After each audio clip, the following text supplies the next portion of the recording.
¿Cómo están? Les damos la bienvenida a esta edición de 24 Noche, 1 de la mañana con 27 minutos. Vamos a comenzar con el conflicto entre el Estado israelí y el grupo Hamas. Crecen las dudas sobre la autoría detrás del mortal ataque a un hospital de Gaza que dejó casi 500 muertos, mientras que Israel asegura que en los 12 días de bombardeos ya han abatido a casi una decena de líderes del grupo palestino Hamas. Sebastián Marín tiene el informe. El ataque a un hospital en la Franja de Gaza que dejó más de 500 muertos es uno de los más mortíferos de la última década. En medio de los cadáveres, uno de los doctores del centro médico relató lo que vivió en ese momento. Pudimos ver cadáveres de niños amontonados, tanto muertos como inmóviles y heridos. Había varios amputados. Atendía a un hombre al que le volaron la pierna a la altura del muslo. Había partes de cuerpos en todos lados.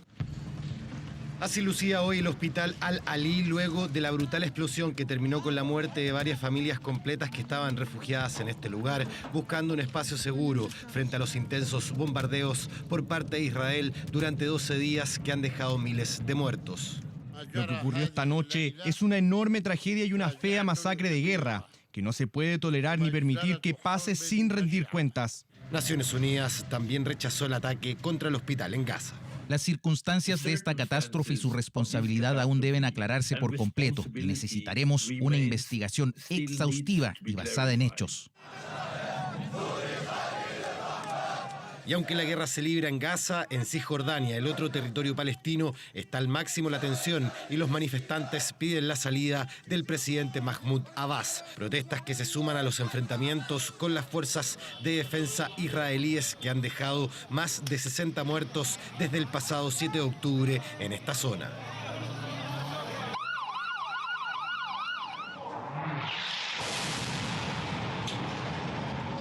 La escalada de violencia en Gaza suma ya más de 3.500 muertos, cerca de 13.000 heridos y 890.000 desplazados. Israel ha asegurado que destruirá por completo a Hamas y ya existen al menos 6 importantes líderes de este grupo que han fallecido durante los bombardeos.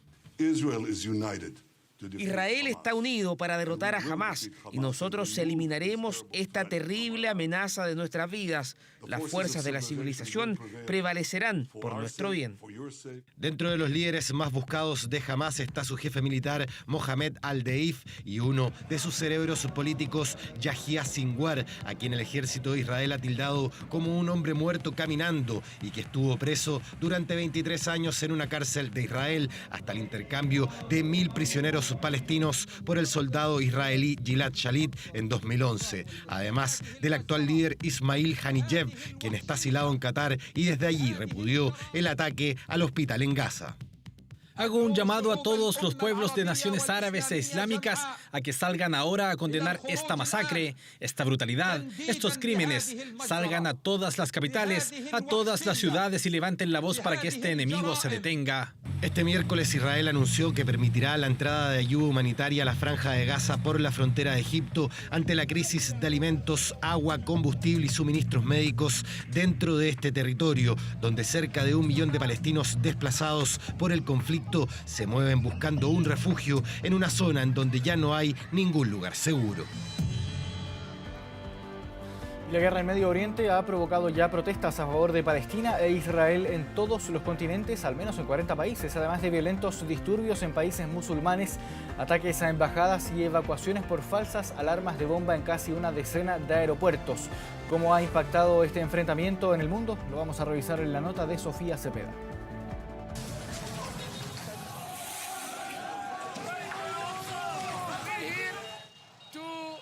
Estamos aquí para que el pueblo árabe despierte. Palestina libre. Abajo Israel. Es hora de despertar, por favor. La indignación en la capital libanesa es absoluta. Entre banderas palestinas, cánticos y gases lacrimógenos con los que en vano las autoridades intentan contenerlos, son centenares los que han llegado a expresar su descontento frente a la representación diplomática estadounidense. Estados Unidos es el diablo porque apoyó a Israel y ahora todo el mundo está ciego. ¿No ven lo que pasó ayer? Y antes de eso, y antes de eso. como cómplice y patrocinador del brutal ataque a un hospital en Gaza que dejó a cientos de fallecidos. Así han catalogado casi una decena de países de Medio Oriente a Washington, que por su parte ha apoyado la versión israelí que culpa a la yihad islámica del bombardeo, defensa que ha estado lejos de calmar los ánimos en lugares como Jordania, Egipto, Túnez. No tienen ni comida ni agua y los están bombardeando. Esto es genocidio, no una guerra. Esto es un crimen. O Turquía. Tensión que no sabe de fronteras, llegando incluso al otro lado de la cordillera. Atención con esta información urgente. Amenazas de bomba, tanto en la Embajada de Israel como de Estados Unidos. Está la Policía Federal trabajando en el lugar. Amenazas que obligaban evacuaciones en Buenos Aires, capital de un país que registra la mayor población judía de América Latina y la quinta a nivel mundial. Ambos avisos serían luego catalogados de falsa alarma. Ánimos acalorados de los que en el viejo continente también saben los franceses, forzados a desalojar al menos 8 aeropuertos por alertas de ataques y su mítico Palacio de Versalles por tercera vez en menos de una semana. Día 12 de una escalada que este miércoles vio llegar a la máxima autoridad estadounidense a Tel Aviv en una nueva muestra de su respaldo irrestricto a los israelíes. Me sentí profundamente triste e indignado por la explosión en el hospital de Gaza y según lo que he visto, parece que fue hecho por el otro equipo, no por usted. Su visita aquí es la primera de un presidente estadounidense a Israel en tiempos de guerra. Es profundamente conmovedor. Habla de la profundidad de su compromiso personal con el futuro del pueblo judío.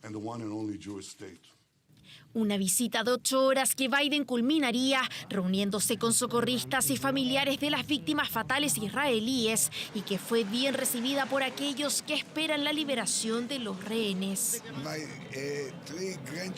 Mis 3 nietos y mi nuera están en Gaza. Espero que el presidente Biden nos ayude a traerlos de regreso ahora. Que él venga a Israel realmente nos consuela. Que alguien responsable como nuestro buen padre nos proteja. Pero Biden no es el único líder occidental que ha visitado la zona de conflicto, viviendo en carne propia las tensiones de la guerra. Y es que minutos antes de despegar de la capital israelí, el canciller alemán Olaf Scholz y parte de su comitiva debió evacuar su avión tras una amenaza de ataque aéreo. Tensiones que se han hecho notar también a más de 9.000 kilómetros de distancia en Washington, donde centenares de judíos llegaron hasta el Capitolio en rechazo al viaje de Biden y a exigir un cese inmediato al fuego. Y así, a pasos agigantados, el conflicto de Medio Oriente se extiende hoy a los 5 continentes, en al menos 40 países, poniendo en jaque el orden de la comunidad internacional. 1 de la mañana con 35 minutos. Vamos a la primera pausa aquí en 24 Noche. Siga nuestra compañía, ya volvemos.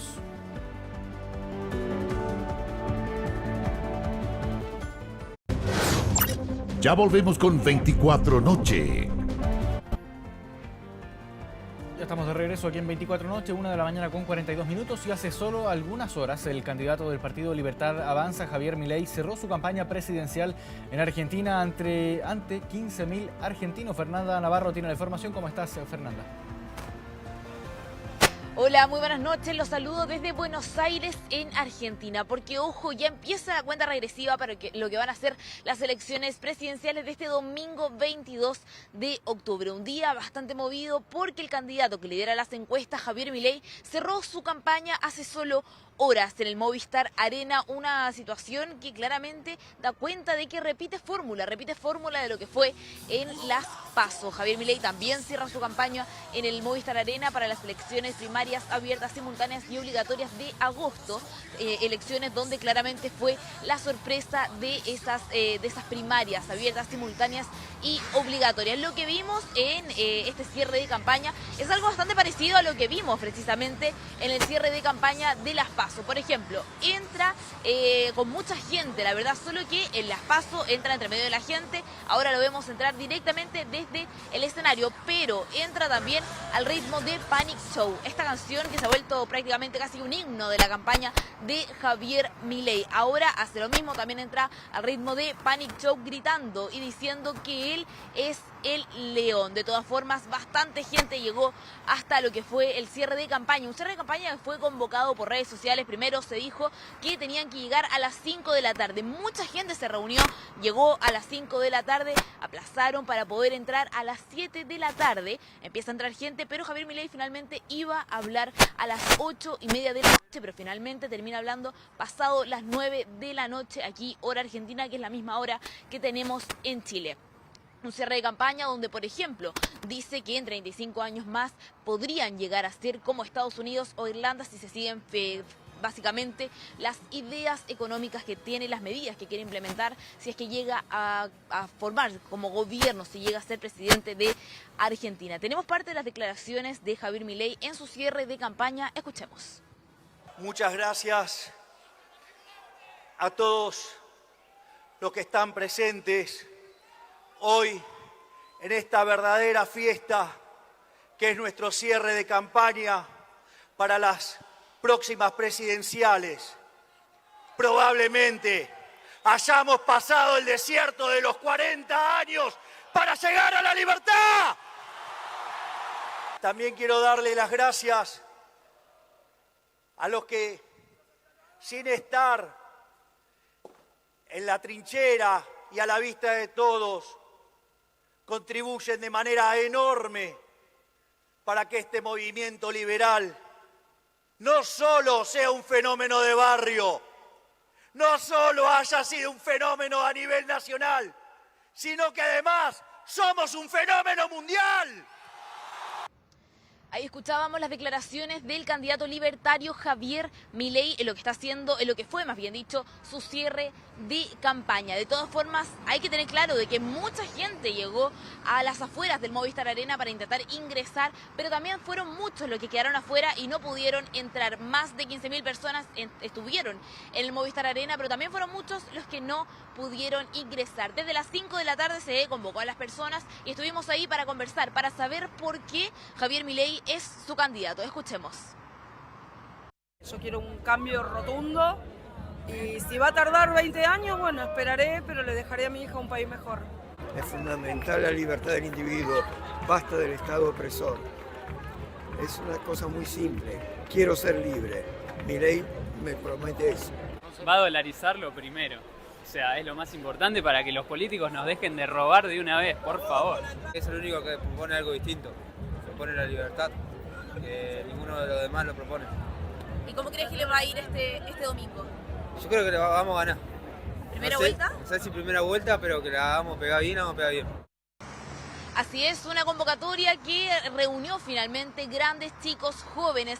Todas las personas llegaron a las afueras del Movistar Arena para ser parte del cierre de campaña de Javier Milei. De todas formas, hay que estar atentos porque continúan los cierres de campaña. Aún queda el del candidato oficialista Sergio Massa y también de la candidata opositora Patricia Bullrich. Vamos a estar muy atentos cómo se desarrollan estos cierres de campaña y también cómo se va desarrollando, cómo se palpita finalmente el termómetro electoral acá en Buenos Aires de cara a lo que van a ser las elecciones presidenciales de este domingo.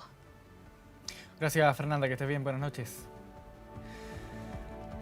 Volvemos aquí a la capital, vamos a revisar de inmediato las informaciones policiales ocurridas en estas últimas horas. Por ejemplo, parte del balance de la conmemoración del 18 de octubre y hubo distintos incidentes durante la jornada. Vamos de inmediato con Jan Yaquetti, que nos va a contar los detalles. ¿Cómo estás, Jan? Buenas noches.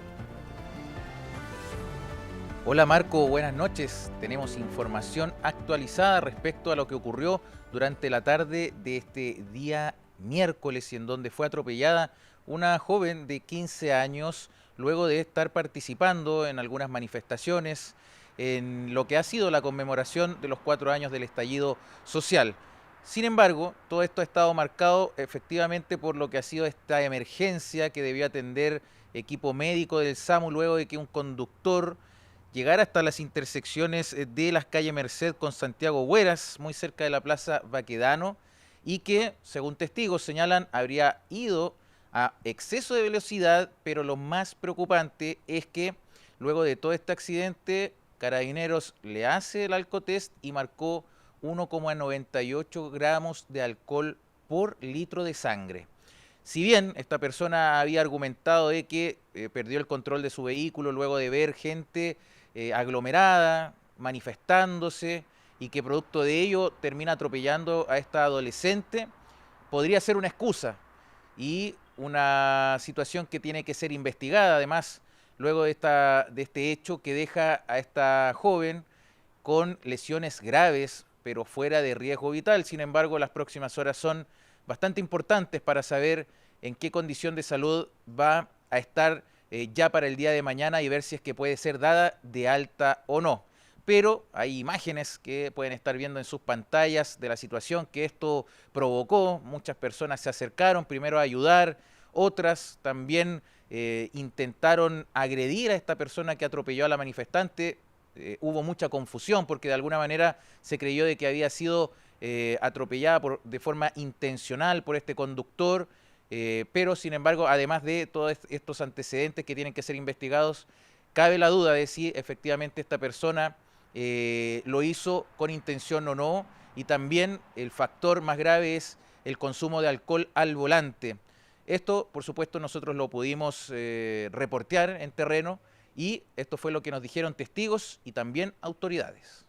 Fue sometido al alcotest y estaría arrojando alrededor de 1,98 gramos de alcohol por litro de sangre. Eso es una conducción en estado de ebriedad y corresponde a la detención. La menor, hasta el momento, nosotros sabemos que tiene lesiones, pero estaría en buenas condiciones, pero obviamente todavía tenemos que esperar el parte médico que dé el diagnóstico. Bien, y por último, Marco, tenemos que dar información que se ha revelado durante también esta jornada y que tiene que ver con la detención de 2 individuos que estarían relacionados al robo de 2 cámaras de transmisiones del interior del Estadio Nacional. Esto ocurrió el día de ayer, sin embargo, hoy se pudo dar con el paradero de estos individuos luego de que fuera emanada una orden de ingreso y también de registro en 2 viviendas de La Pintana, encontrando en ella los artículos que fueron robados de un container y en donde estas personas, una de 63 años y otra de 30 años, quedaron detenidas por el delito de receptación. Toda esta es una situación que va a estar siendo analizada durante las próximas horas porque ya el día de mañana va a ser llevado a cabo su control de detención para saber si es que todo estuvo en orden y también con más evidencia, con cámaras de seguridad, de si son o no quienes sustrajeron estos artículos, porque lo que se sabe es que ellos son quienes los recibieron, pero ahí está la investigación, si es que se hicieron pasar por trabajadores del Estadio Nacional para la cobertura y seguridad de los Juegos Panamericanos o si es que ellos son quienes iban a vender estas cámaras, las iban a reducir. Bueno, las intenciones van a ser revisadas el día de mañana, sin embargo nosotros tenemos antecedentes que estuvieron compartiendo con nosotros autoridades y los invitamos a que las escuchen. Se solicitó al juez de garantía una entrada y registro de incautación a 2 domicilios de la zona sur de Santiago, en uno de los cuales se logró la recuperación de las especies y la detención de 2 individuos. Los individuos están detenidos por el momento por el delito de receptación. Son ambos chilenos, ambos mayores de edad. Uno no tiene antecedentes anteriores y el segundo sí mantiene antecedentes anteriores por diversos delitos. Para impedir que cualquier persona que no tenga, primero, la revisión de antecedentes por parte de la Policía de Investigaciones y, en segundo lugar, que no tenga una acreditación oficial con código QR, pueda ingresar al recinto deportivo. Es justamente para evitar que personas haciéndose pasar por trabajadores, por parte de la delegación o por proveedores, eventualmente vulneren las condiciones de seguridad. Marco, nosotros por supuesto vamos a continuar muy atentos a cómo evolucionan todos estos casos policiales, porque sabemos han sido jornadas bastante movidas en cuanto a informaciones policiales. Gracias, Jan, que esté muy bien. Buenas noches.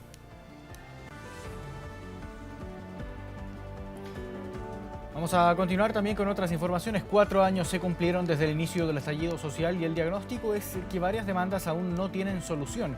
El presidente Boric en China mencionó la reforma de pensiones con acuerdos aún lejanos y el debate para muchos congelado también. Y la nueva constitución suma 2 procesos, el primero fracasado y el segundo marcado por la incertidumbre. ¿Hoy día estamos mejor que eso que hace 4 años? Yo creo que no. Chile está en deuda en relación a las demandas sociales. Pasar del letrero que decía no más AFP a una propuesta de pensiones, por Dios que es difícil. Diagnóstico parlamentario, 4 años del estallido social. Protestas que comenzaron ese 18 de octubre con evasiones masivas y terminaron cambiando el curso político del país. Es que el malestar del pueblo de Chile que se expresó durante esos meses es un malestar que la política tiene que ser capaz de resolver. Cuando veo que nos enredamos, por ejemplo, en la posibilidad de tener una reforma de pensiones, que se vuelve tan difícil tener acuerdos que le hagan bien al país, yo creo que eso le hace mal a las democracias. Desde China, el presidente invitó al mundo político a reflexionar en las causas del estallido, mencionando una de las grandes exigencias que surgieron tras el 18 de octubre, mejores pensiones para Chile, un tema no resuelto por un crispado ambiente que no ha permitido el arribo de consensos. Tenemos que llegar a un acuerdo en el marco de una reforma previsional. Seguir postergando eso es que en los próximos 2 años vamos a tener aproximadamente 1,5 millones de jubilados ganando muy bajas pensiones. Los chilenos están preocupados de su bienestar, del empleo, de la salud, de la educación, que son temas que nos llaman a los políticos a entenderlos y a priorizarlos. Necesitamos avanzar en función de un país que sea capaz de construir para mejorar la vida de los chilenos, de los pensionados. Necesitamos una reforma de pensiones urgente. La Moneda desea que esa reflexión se plasme en el debate legislativo con acuerdos en pensiones y el pacto fiscal. Las instituciones políticas tuvieron la altura de llegar a un acuerdo para darle una salida institucional, política y pacífica a la crisis del año 2019. Esa capacidad también tiene que expresarse, que las instituciones políticas también sean capaces de resolver los problemas de fondo que estuvieron detrás de esa crisis política. El ministro del Interior subrogante recordó el pacto inconcluso hasta hoy que el mundo político zanjó el 15 de noviembre de 2019, e inicio de un pedregoso camino constitucional que a 2 semanas del término de su segundo intento suma más dificultades que acuerdos. Lo que anhelaba la ciudadanía era precisamente avanzar en materia de derechos sociales y lamentablemente esta propuesta no ha logrado absorber esa demanda. El llamado a la ciudadanía es a decir, cerremos este capítulo de una vez por todas. Si se vota a favor, estamos cumpliendo con eso. Si es aprobada, nace la Constitución y desde ese día todos los chilenos tenemos el desafío de darle vida. En el plebiscito de diciembre se resolvería la demanda constitucional si se aprueba la propuesta a juicio de la oposición en el Consejo, diagnóstico extrapolado a los partidos. El octubrismo, que para mi juicio sí es sinónimo de violencia y de pura pérdida para Chile, de ninguna ganancia, se puede recuperar, se puede dar vuelta si el 17 de diciembre Chile le demuestra al mundo que es capaz de recuperar la confianza. Le habla a su audiencia, a la UDI, a los sectores de derecha más conservadores, pero creo que está lejos de convertirse la propuesta de nueva constitución en un acuerdo transversal que le dé estabilidad a Chile. División en el momento del diagnóstico del proceso que vive días claves. Por ahora la reforma de pensiones, la demanda ciudadana se mantiene congelada en el Congreso, suspensión a la espera de un acuerdo que buscarán después de finalizado el proceso constitucional que a 4 años de iniciado tiene un futuro incierto. Sobre este tema, sobre los 4 años desde el estallido social, diversos temas también del acontecer político nacional, conversó hace algunos momentos Matías del Río junto a Mario Herrera, académico del Centro de Análisis Político de la Universidad de Talca. Vamos a escuchar esa conversación. Estamos con Mario Herrera, que es académico del Centro de Análisis Político de la Universidad de Talca. Mario, muchas gracias por estar aquí. Buenas noches. Muchas gracias a ustedes por la invitación. Hay un antes y un después en la política de Chile con lo que ocurrió a partir de ese 18 de octubre de hace 4 años. En el corto plazo, sin lugar a dudas, eso inició 2 procesos constituyentes, como tú muy bien lo dijiste, y significó un cambio en las prioridades. Significó un cambio en las prioridades desde un punto de vista comunicacional. Los canales de televisión tuvieron que cambiar de la pauta que originalmente tenían a programas más de discusión política, etc. Empezamos a debatir sobre reformas previsionales, sobre reformas al sistema político, etc. Ahora, eso ocurrió en el corto plazo. Lo que estamos viendo más hacia el mediano y largo plazo es que ese cambio se va diluyendo. Cada vez más las percepciones de los chilenos se transforman en percepciones parecidas a las que eran antes del estallido social. Cuando uno mira, por ejemplo, el eje izquierda-derecha, durante el estallido se tendió a polarizar un poco hacia los extremos, pero ahora estamos volviendo al cauce natural, al cauce hacia el centro. Cuando uno mira percepciones público-privadas también, aumentaron las percepciones por lo público y conforme nos vamos distanciando de ese estallido social, cada vez volvemos más a ese equilibrio entre lo público y privado. O sea, se empieza a atenuar el efecto de primer impacto, pero todo cambio, claro, esto es los péndulos, ¿no es cierto? Vuelve a centrarse el péndulo, pero igual quedan cosas. ¿Qué dice el análisis político? Ustedes que conversarán en tu grupo de referencia de académicos, analistas de una universidad u otra, ¿qué va a quedar del 18 de octubre y del estallido social? Esta es una apuesta, es una hipótesis. ¿Qué va a quedar en 15, en 20 años más?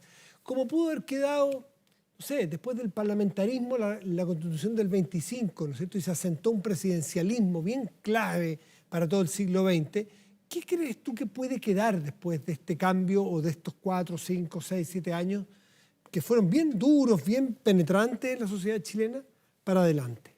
Sí, mira, separemos los 2 niveles, un nivel institucional y un nivel desde la opinión pública. A nivel institucional, parte de las reformas que se intentaron impulsar a partir de este estallido social llegaron a un primer avance, pero no perduraron en el tiempo. Las reformas previsionales todavía se siguen discutiendo, reformas tributarias... Grandes reformas no ha habido. No hubo grandes reformas más allá de estas reformas que inician los procesos constituyentes, que esas sí son reformas importantes. Fueron la salida institucional que le dio la clase política a todo lo que ocurrió durante el estallido social y de alguna forma contribuyó a calmar un poco las cosas. Es una salida institucional que, si uno miraba las encuestas de la época, la gente no era algo que pidiera gritos, pero sí era parte de las demandas del mismo estallido. Por eso te digo que es algo asociado con el estallido más que con una percepción de los chilenos. Ahora, si uno lo piensa desde la opinión pública, ¿qué cambios hizo esto en los chilenos? Uno empieza a ver que los datos van cada vez justificando menos el estallido social, cada vez más asociándolo con un contexto de violencia. Este es un fenómeno que es muy difícil de caracterizar, era inorgánico, con un conjunto de factores que estaban incluidos. Sin liderazgos claros. Sin liderazgos claros, además muy transversal desde un punto de vista socioeconómico. En algún momento, cuando Piñera llegó a su nivel más bajo de aprobación, que es el más bajo de la historia, eran prácticamente todos contra Piñera, y eso era de manera transversal. Incluso algunos dentro de su propia coalición. No se puede olvidar que había mucha gente de la derecha que era acérrima opositora o adversaria ideológica de Piñera porque estimaban que Piñera había entregado la Constitución. O sea, desde la izquierda, obvio, porque son adversarios ideológicos de Piñera, pero en la derecha mucho antipiñerismo porque pensaron que Piñera había traicionado a la Constitución y la había entregado. Esas cosas se han ido atenuando aparentemente en la derecha. Al menos en la derecha. Sí, es que efectivamente el presidente Piñera tuvo que hacer eso, tuvo que sacar a Evópoli hacia el gabinete, formó un comité político con Evópoli, con sectores más de centro, tratando de ir a buscar precisamente ese punto de equilibrio. Tuvo que dejar de fuera a esos sectores más de derecha extremo, y eso lo que significó es un reordenamiento también de la derecha. Esta separación entre la derecha de republicanos y la derecha más tradicional, que todavía no encuentra bien cómo posicionarse, si lo que tiene que hacer es replicar el ejemplo de republicanos, mantener convicciones y tratar de ganar las elecciones a través de la derecha, o si más bien fue la estrategia de Piñera, que era esta estrategia de la moderación. Bueno, Mario, pero a lo mejor esta fuerza que ha demostrado en las últimas elecciones republicanos, primero no sabemos cuánto tiempo va a durar, pero sacando la foto hoy, la fuerza de republicanos que está evidenciada, por ejemplo, en el 44% del Consejo Constitucional, lo tiene ese partido, ¿es fruto necesariamente o es una repercusión del 18 de octubre? En contrario a, pero es una repercusión, obedece a, por ejemplo, una derecha que se republicanizó en respuesta a esa, como decían estos republicanos, derechita cobarde, que fue a negociar con la centroizquierda o con los que estuvieron en el 18 de octubre de alguna manera. Entonces, esa configuración de las fotos de la política de hoy responde obviamente al 18 de octubre, ¿o me equivoco? Responde al 18 de octubre, pero agregándole también el plebiscito de salida, agregándole lo que ellos lograron cosechar del voto del rechazo. De esta visión, como tú lo decías muy bien, como una especie de péndulo de ir de un lado hacia otro. Pero el rechazo también es respuesta al 18 de octubre. Es respuesta al 18 de octubre, sí, pero también es a cómo se llevó el proceso constituyente. Claro, un proceso un poquito desorbitado, un poquito descontrolado, muy altisonante, y eso generó que el 62% de los chilenos, aunque no fueran de derecha o izquierda, votaron rechazo. Mira, si yo tuviese que definirlo con una palabra, es una sobreinterpretación de los chilenos, una sobreinterpretación de lo que ocurrió en el estallido social. Hay un grupo que pensó que este estallido social era un giro completo hacia la izquierda. Era un giro completo hacia la izquierda y no hacia esa izquierda convocante, que es la izquierda más tradicional en Chile, sino que más bien una izquierda basada en identidades, basada en la protección de grupos minoritarios, que a través de esos grupos se pensaba que se podía construir una mayoría. Y esa idea fue lo que precisamente se desechó en el voto del rechazo del plebiscito de salida. Pero todo eso, por supuesto, que es consecuencia del estallido social. Claro, pero ¿no será que si en algún momento, estoy hablando en general, los chilenos pensamos que ya este país, después del 18 de octubre, este país se radicalizó de izquierda y los hechos han indicado que no, eso se ha ido atenuando, que también es equívoco decir que Chile se republicanizó? Por eso te pregunto, ¿cuál es la apuesta de ustedes, los expertos, hacia adelante? ¿A que va a volver a atenuarse eso y a volver a generar, no sé si el centro, pero algo más distante de estos dos extremos? Claro, mira, una de las razones por las cuales el proceso de final de año no despierta mucho interés en la ciudadanía es porque la gente siente que no se está jugando nada, que no se está jugando una diferencia muy sustantiva en relación a la Constitución actual, en relación a la Constitución vigente. Y eso es lo que te da la pauta, es de que estamos de alguna forma volviendo hacia ese punto de equilibrio, estamos volviendo hacia esas posiciones más moderadas, hacia describir las campañas de la misma forma en la que la hemos descrito en el último tiempo. La primera vuelta se gana por los extremos, la segunda vuelta se gana buscando al votante de centro, etcétera. Pero lo que sí demostró Republicanos, y esa es la complicación que tiene el centro político en Chile, es que se podía ganar con convicciones. Mantenerse fiel a las convicciones tiene un rédito político, aun cuando esas convicciones no sean mayoritarias dentro de la ciudadanía. Y ese es el problema que tiene el centro, ese es el problema que tiene la moderación. Esta imagen de los amarillos, etcétera, que no despierta mucha popularidad dentro de la ciudadanía es precisamente por eso, porque no tienen una convicción identitaria, si quieres verlo así, algo con lo que uno los identifique, más allá de estar a favor del rechazo en algún momento, etcétera. Me tocó entrevistar esta mañana al exministro Gonzalo Blumel, que a la sazón era ministro secretario general de la Presidencia. 10 días después se convirtió, de manera inesperada para él incluso, en el ministro del Interior. Y Gonzalo Blumel nos señalaba algo así como que el 18 de octubre de alguna manera sigue latente. De otra forma, con otra intensidad, pero me llamó la atención. Hay una latencia de ese 18 de octubre. ¿Compartes el juicio? No sé si del 18 de octubre en específico, pero sí de las causas del 18 de octubre. O del estallido. No sé si es con el 18 de octubre o el estallido, pero claro, son primo hermano. Es que si lo piensas, el riesgo que tiene esto del péndulo de volver hacia la posición inicial es precisamente que esas causas se mantienen. Alta desafección con la política, alto nivel de desinterés en la política. Este escenario además que hemos tenido de múltiples elecciones en pocos años, van a ser cerca de 35 papeletas en 5 años.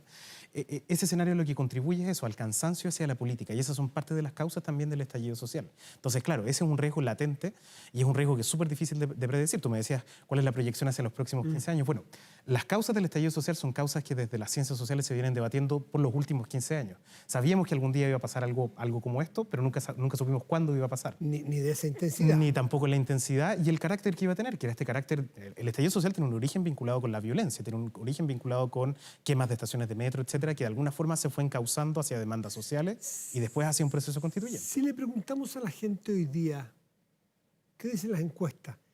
¿Qué se le viene a la cabeza con el 18 de octubre a usted? ¿Se le viene a la cabeza reformas? ¿Se le viene a la cabeza violencia? ¿Se le viene a la cabeza un rebaraje de las fuerzas políticas? ¿Qué tiene el chileno y chilena en la cabeza asociado al 18 de octubre y al estallido?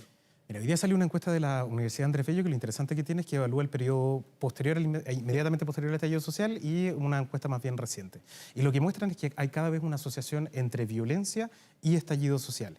Y que las demandas, por así decirlo, que estaban vinculadas con ese estallido social han disminuido en términos de popularidad. O sea, la gente ya no justifica el estallido social como antes, no justifica la violencia en razón de obtener mayores beneficios porque ve que, en definitiva, el estallido social no se tradujo en algo muy concreto, solamente en esta suerte de experimentos constitucionales, versión 1, versión 2, y todavía no conocemos el resultado. O sea, a 4 años todavía no tenemos esa salida final institucional. Y respecto del proceso constituyente en el cual estamos inmersos hoy y que está llegando a sus fases finales, ¿qué dice la opinión pública respecto de que si fracasa, ¿queda todo abierto o sencillamente perdió arraigo al...? Porque cuando partimos del proceso, el 80% de los chilenos y las chilenas dijeron que querían una nueva constitución. Por eso hemos estado en 2 procesos. ¿Sigue ese arraigo a un cambio constitucional de los chilenos? ¿O ese 80% hoy día tú crees o has visto tendencias de que es menor? Lo que pasa es que depende como tú lo preguntes. Si tú le preguntas a las personas cuál es la principal prioridad en su vida, la gente te va a decir empleo, seguridad, economía, etc. Distinto es si tú lo fuerzas, como es el caso de un plebiscito, a tener que tomar una decisión ¿Por qué le preguntamos ese 80-20? ¿Te acuerdas? Claro, ¿Cuál era la pregunta? La pregunta era si quería una nueva constitución. Quiero una nueva constitución. Si hiciéramos esa pregunta hoy día, no sé si se ha hecho, si alguno de los encuestadores la ha hecho, ¿qué crees tú que daría hoy el resultado? Como resultado. Yo creo que daría un resultado mucho más parejo, considerando además que tiene todo este proceso constituyente. Ahora, el dato en específico de si la gente quiere un proceso constituyente o no, la verdad es que no se hizo porque como este proceso no tuvo plebiscito de entrada... Además que en ese momento, en la nueva constitución estaba asociada a un sueño romántico de que lo mejoraba todo. Hoy día, los chilenos y las chilenas, después de 2 procesos, uno fallido, objetivamente fallido, otro que no logra que la gente se asiente en él, probablemente no lo asocia a algo milagroso, al sueño, lo ve como perdió cariño a ese sueño romántico de una nueva constitución como la solución de los problemas, ¿no? Claro, hay una crisis de expectativas y una crisis de expectativas de 2 momentos. Del momento constituyente, donde efectivamente la constitución era como la especie de solución a todo, que eso en el pasado de la historia política de Chile siempre las instituciones tienen la culpa. El binominal era el culpable de todos los males en Chile. Cambiamos el binominal, lo que hicimos fue fragmentar más el Congreso y entrar en más problemas en términos democráticos. Ese es como el clásico chileno de echarle la culpa a las instituciones. Lo mismo se hacía después con la constitución. Y iniciamos un proceso constituyente y nos dimos cuenta de que las expectativas no se cumplían. Y lo otro es el presidente también, que también sembró expectativas cuando se eligió. O sea, ese discurso cuando Boric resulta electo era un discurso de expectativas. Y esas expectativas en el mediano plazo no se han ido cumpliendo en la misma medida en la que probablemente el propio gobierno esperaba. Es que en general al presidente Boric, al presidente Piñera o a la presidenta Bachelet puede tener expectativas que están asociadas a sus sueños y a sus anhelos, que son legítimos y son verdaderos, creo yo, en esas 3 personas. El problema es que en Chile se gobierna sin mayoría en los congresos. Entonces, una cosa es lo que quiera hacer un presidente y otra cosa es lo que pueda hacer un presidente. Claro, pero mira, eso es lo interesante y eso es lo bonito de la normalidad. Si tú comparas la aprobación de Boric con la aprobación de Bachelet y la aprobación de Piñera, siguen exactamente la misma curva. Inician con una aprobación muy cercana a su última votación, comienzan a bajar hacia mitad del mandato y en algunos momentos que son los de mayor exposición mediática, como por ejemplo las cuentas públicas o momentos que generan unión dentro de la ciudadanía, empiezan a subir. Están normalizados en términos de lo que uno espera de un presidente. No es ese 94,6 que en algún momento fue en Piñera en el estallido social. Mario Herrera, académico del Centro de Análisis Político de la Universidad de Talca. Muchísimas gracias por habernos acompañado esta noche. Muchas gracias a ustedes por la invitación. Muy bien. 2 de la mañana con 11 minutos. Vamos a una nueva pausa aquí en 24 Noche. Ya volvemos.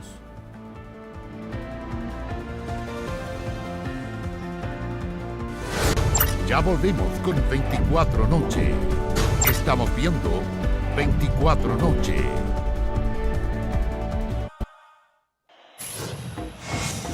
Santiago 2023. Estamos de regreso en 24 Noche y les contamos que se dio ya el puntapié inicial a los Juegos Panamericanos, aunque más bien se trató del batazo inicial, porque el primer deporte en salir a la cancha fue el béisbol, con el debut de la selección chilena frente a México en un partido histórico, ya que es la primera vez que Chile presenta una selección de béisbol en una justa panamericana. ¿Cómo se vivió? Aquí les contamos. Comenzó todo con el béisbol en el Centro de Béisbol y Softball de Cerrillos y un colegio de la comuna recibe invitaciones para asistir. ¿A ti te gusta el béisbol? ¿Lo conocías? No sé cómo se juega. En Haití no juegan mucho béisbol. Complejo escenario hasta para el maestro. Había mucha incertidumbre en cuanto al reglamento, a cómo funciona el juego. Pero ahí está la selección de béisbol de Chile enfrentando a México en el debut y abriendo los Panamericanos Santiago 2023 con este emotivo himno, que es cantado como es tradición ya incluso cuando apagan el reproductor.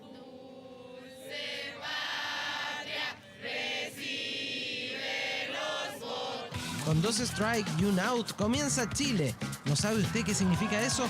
La delegación escolar tampoco. Yo sé que soy strike, pero no sé cómo se hace. Lo que tenías claro es que vamos perdiendo. Sí. Pero ahí están, a metros de los barristas mexicanos. ¿Cómo has visto el desempeño de Chile en esta oportunidad? La verdad, un poco bajo. Residentes en Chile, ellos son prudentes. Hay palabras de buena crianza para el local. Por eso es no bajo, sino sí está más suave su juego todavía. Pero seamos sinceros, México es potencia en el béisbol. Vamos a ser campeones. En la Serie Mundial de Béisbol fuimos tercer lugar, solo nos ganó Japón. Aunque de potencia mundial a potencia mundial, porque en Chile somos número 1 en cariño. ¿Viniste a ver a alguien en particular? Sí. ¿A quién? A mi nieto Cristóbal Iche. Es una vez, y yo como papá también va a ser primera y última vez que lo voy a vivir. Nos cuenta el padre de uno de los seleccionados de Tocopilla. Lo advertimos así porque la nómina completa de Chile incluye 10 tocopillanos, tierra pródiga en beisbolistas. ¿Por qué? Se preguntará usted. Porque llegaron acá a Tocopilla los extranjeros a través del salitre, los estadounidenses, los japoneses, hasta que con los años empezaron a considerar a los tocopillanos, empezaron a enseñarles el béisbol y empezaron a jugar contra los tocopillanos cuando venían a puerto. De allí tanto tocopillano. ¡Dale, Andrés! Es mi tío. ¿Lo habéis visto jugar? Sí, en Tocopilla lo había visto. Mínimo son 10, 9 muchachos que vienen de cabros chicos, hemos llevado a Venezuela. Todos de Tocopilla. Todos de Tocopilla. Tocopillanos y chilenos de ascendencia extranjera, que también hay varios seleccionados de países donde masivamente se vive el béisbol. ¡No pasa nada, vamos! No. Soy panameña, mi hijo está jugando para Chile de chileno. ¿Y ahora está ubicado para...? Aquí, ¿dónde estás? Ahí ¿Dónde derecho. se Panapar? Perfecto. Es que no son tan conocidos. Comenta dichosa esta madre y dichosos todos, aunque el resultado sobre el Diamante de Cerrillos es categórico. Estamos abajo 16-0. Pero el ánimo no decae. Agarráis la batuta y tiráis un grito. Pero claro que sí. ¿Lo quieres? Ya, por favor. ¡Atento, chileno corazón! ¡Sí, sí! Es que son los Panamericanos, no es llegar y entrar lo que uno quiera. ¿Cómo se asiste al béisbol? Te lo pregunto porque acá como no tenemos mucho béisbol... Con dos chelas en la mano y unos tacos de cochinita. Y fanáticos locales recrean lo más similar al anhelo de los mexicanos, aunque con una bebida y un completo. Ya teníamos hambre y no comimos nada en la mañana. Me salía 3 lucas. Para la bebida todo. 5.000 todo. Somos 3. ¿Y un solo completo? Sí, yo se lo comparto. Con ese marco de público es primera vez que Chile participa en unos Panamericanos con una selección de béisbol. ¿Cuál fue el resultado final? 16-0. Pero el equipo se pondrá de pie, aseguran sus jugadores, en una improvisada zona mixta. ¿Feliz? ¿Sabes lo que pase? Feliz. Bueno, vamos, esto es así. Hay que seguir luchando, hay que seguir hasta no dar más. A eso venimos nosotros, a dar lo mejor de nosotros. Y llegan las mamás. Ahí está. Sí, ese es mi hijo. Y llegan las sobrinas. ¿Para mandarse al grupo de la familia? ¿Para el grupo de la familia? Claro. De allí al bus y a concentrarse. Vienen Panamá y República Dominicana, otros gigantes del béisbol. ¿Se puede hacer algo más en el próximo partido? Sí, te lo por seguro. Así fue el debut del béisbol y el debut de Chile en los Panamericanos de Santiago 2023. 2 de la mañana con 2 minutos, llegamos al final de esta edición de 24 Noche. Agradecemos su sintonía, los invitamos a que sigan en Televisión Nacional y Canal 24 Horas. Que estén bien, buenas noches.